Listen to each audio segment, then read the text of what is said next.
So we just saw the nice rig for the fingers, where the rotation controls rotation and scale controls roll. And it'd be nice to see how that's built. And to demonstrate it, I went ahead and broke the rig, but only for the left hand. So if you go over to the left hand over here, you can see that it still works for the little and middle finger. See? Those still work, but the pointer has no bones controlling it. And before we go too far, we should just make sure that we have in the view properties, we'll go to the view properties, and we'll turn on relationship lines as so. View menu, view properties, and we'll make sure that's turned on. Now the reason that is that we'll be able to see parent-child relationships, and also be able to see lines for the different constraints that we set up. And for a rigger, that's very useful information. So, we'll turn on octahedron. We'll turn this layer for the bone so we can see the armature.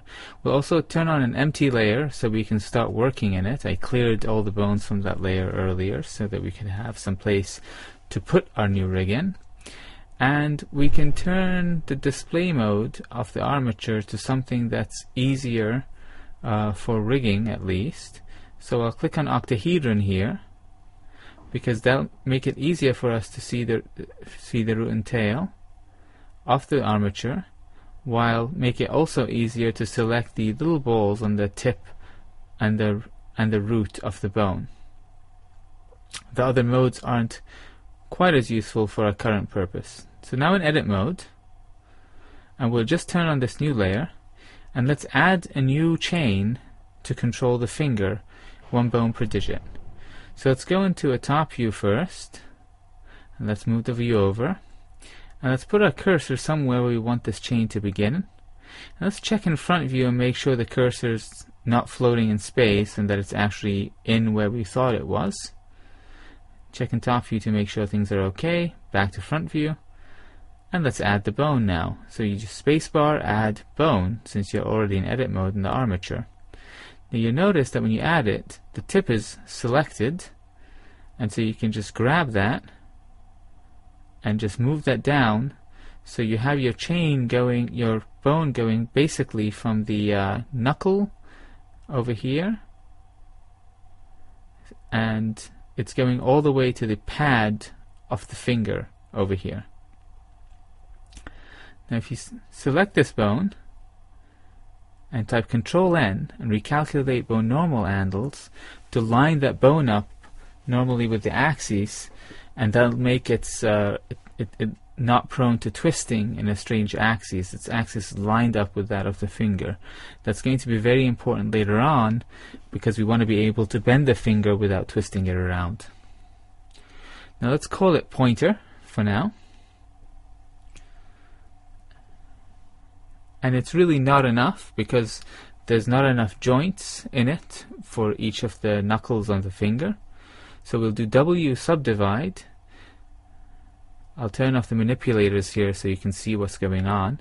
Right click on this bone here and subdivide it again with W. And now we'll just right click on these little balls here and move these joints so that they're located roughly in the same location as the knuckles of the finger. And you'll notice that the bones have become sort of twisted around a little bit. So let's select them again and hit Control N and recalculate the bone roll handles again, so everything is lined up perfectly well. Now we'll name them. So instead of pointer, we'll call this one pointer start.l, since it's on the left hand. And instead of pointer.001, which isn't quite useful, we'll call this pointer mid.l. And we'll rename the last one too, maybe to pointer tip.l.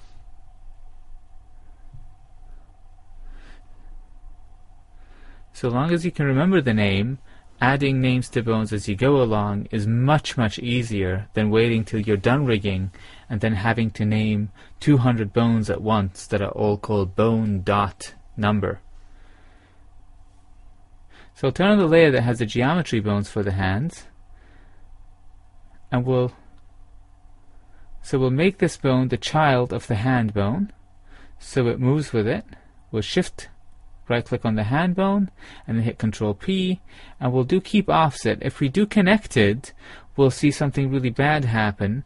The whole chain will become connected with the hand bone. So undo that and keep offset, and it stays in its place while becoming a child of that bone, which is what we want. So now that we have this chain, let's go back out into pose mode, which we can do by just getting out of edit mode, hitting tab, and here we are in pose mode. And if you look at the mesh, we'll see that we already have an armature modifier on the mesh. We don't have to add a new one in this case, and it has vertex group selected for the modification. So we need to paint those vertex groups for these new bones if we're going to get any effect. And you can shift left click on the mesh if you want, shift left click, and select which vertex groups are affecting that area of the mesh that the mouse is over. Or you can right click on the bone and it'll select or make ready its vertex group for painting. Now you can see in this case I have already added these vertex groups because Mancandy was a previously rigged character, but you can still paint. And if you didn't have anything, you would have to paint weights there. You can see there are some options in the weight paint properties which you can bring up with the N key here, like spray, wire, or X mirror, which lets the left side and the right side get painted at the same time. I'll subtract some weight here just to show how easy it is to paint. So now I right click on the bone, I hit mix, and now I can just add that weight back in. So that's sort of how you weight paint. And let's just pretend that I did that for all these fingers and I weight painted influences for them going down the length of the finger. And let's have a look at how that worked. So now I can rotate these bones and it deforms the finger. So now I have 3 bones to control the finger in an IK chain, and I can really pose the finger this way. Now the downside to that is that, well, for Mancandy he only has 3 fingers and a thumb, but that's still 3 bones per finger, so that's 9 bones in the fingers, 2 bones for the thumb, that's 11 bones for the digit of each hand, times 2 is 22 bones to track just for animating his hands. And that's a lot if you're just trying to animate the hands alone, but it's even much more if you have to combine that with animating the rest of the character. So we'd like to be able to control the fingers with fewer bones than those whole 3. And the best way to do that, off the top of our head, is making that whole chain an IK chain, and that way we'll have an end effector at the tip that you move around to move the tip of the finger around and influence the whole finger to curl or point towards that point. So we'll clear the rotation on those bones. And let's go into edit mode and let's add that end effector by snapping the cursor, Shift S, cursor to selection, and then we go into front view and I'll add a bone, spacebar add bone, and I'll move the tip down, which is selected by default, so it's easy. Let me turn off this layer with all that stuff in it so we can see what's going on more easily.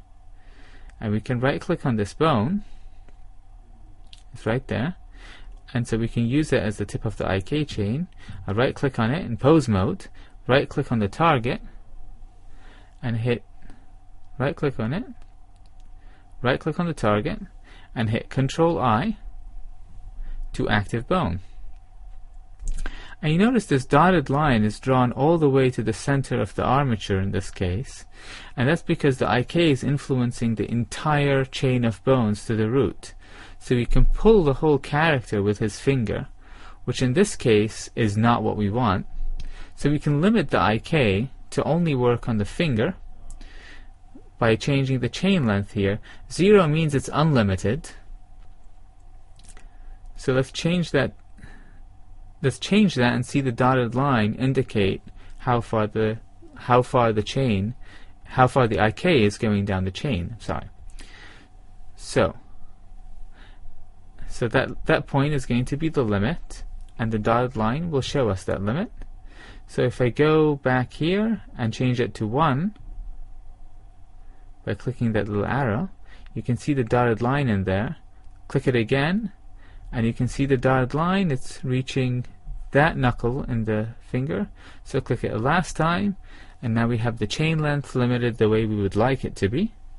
So now if you click on the end effector, we can now pose the finger in IK. And now we have 1 bone per digit. However, it's difficult to predict when you're doing IK exactly how the finger is going to roll, especially if you're looking at the hand from a weird angle in 3D space. And you can create sometimes bad positions for the finger just by putting that bone in slightly the wrong location. For instance, you can cause the finger to twist around or be in the wrong pose. And another thing that's interesting here is that I forgot to parent that bone to anything.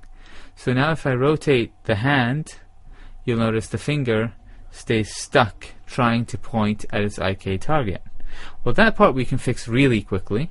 We'll just select the bone in edit mode, tab for edit mode, select the hand with the shift key, and do Control P, make parent, keep offset.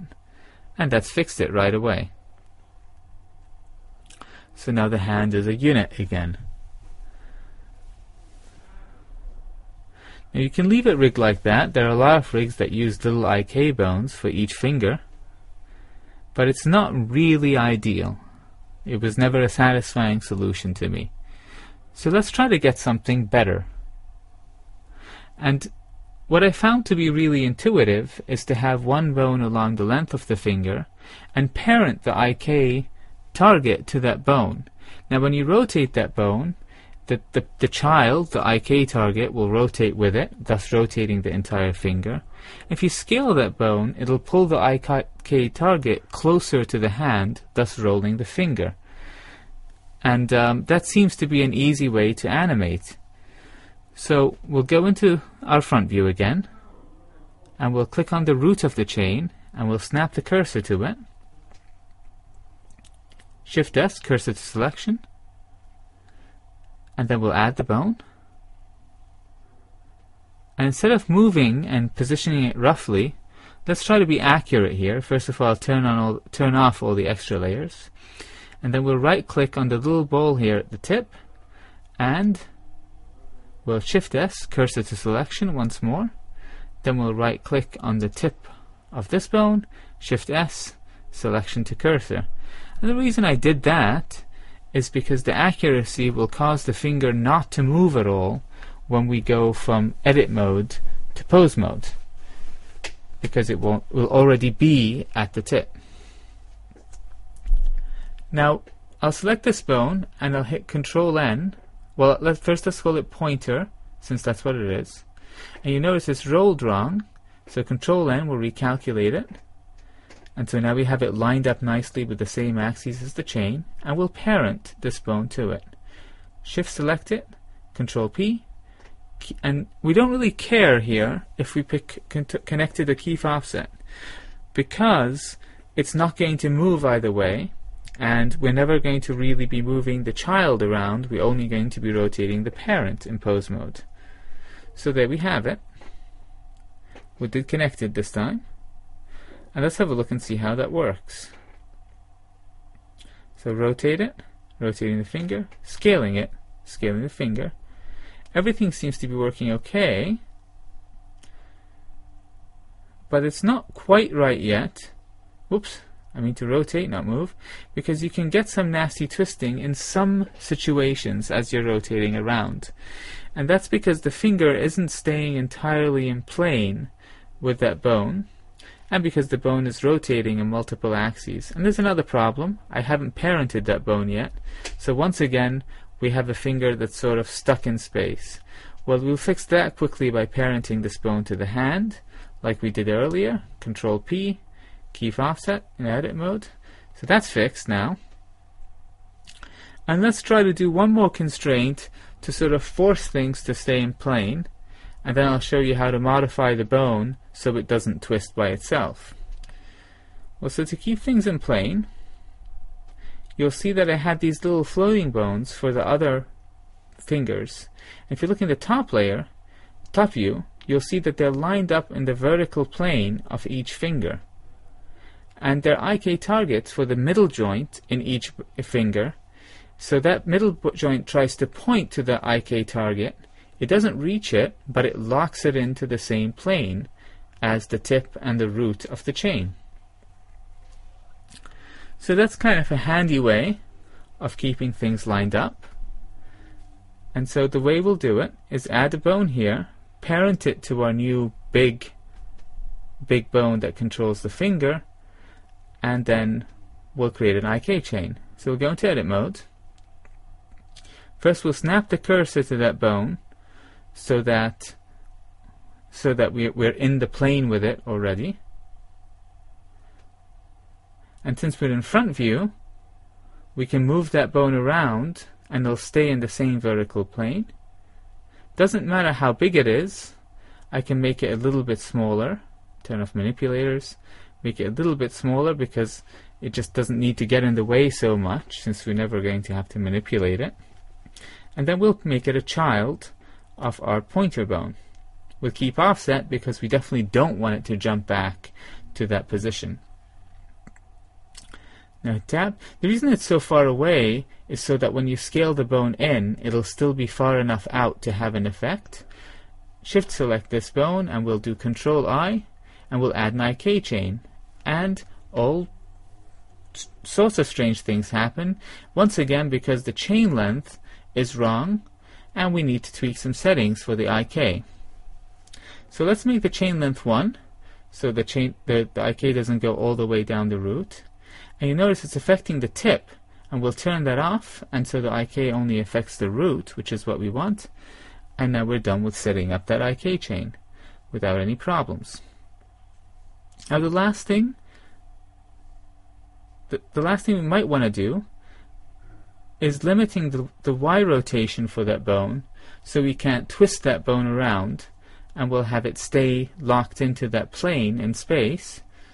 So now we can move it a little bit side to side to wag the finger, and we can move it up and down. I'll put it in the same layer as the other bones that control the rest of the fingers on that hand, and we'll turn that layer on. And now we have a finger that basically works the same as the other ones. Stick mode will...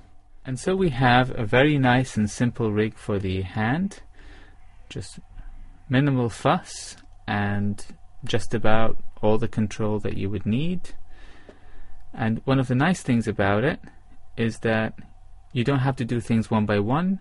You can select multiple fingers and rotate them all together and scale them all together like that, and you can rotate them again if you want, and the thumb by itself, and then you have made a fixed in very few steps. And some other poses are possible like that too.